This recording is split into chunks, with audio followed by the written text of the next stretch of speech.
खांसी आपके जिस्म के फेफड़ों और हवा की नालियों की खारिश को दूर करता है और आप आराम से सांस ले पाते हैं। लेकिन खुश्क खांसी बलगम पैदा नहीं करती, जिसकी वजह से आपके गले की खारिश भी दूर नहीं होती।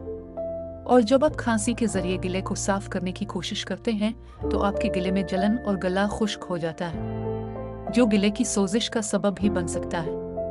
खुश्क खांसी से आराम के लिए हाइड्रेटेड रहें और काफ़ी मिकदार में पानी पिएं। मुंह में कोई कैंडी रखें। 1 चम्मच शहद लें। नमकीन पानी के गरारे करें और ह्यूमिडिफायर का इस्तेमाल करें। अपने सवालात और ख्यालात का इजहार कमेंट सेक्शन में करें और मज़ीद मालूमात के लिए हमारे चैनल को सब्सक्राइब करें। तीमारदार, हमें है आपका ख्याल।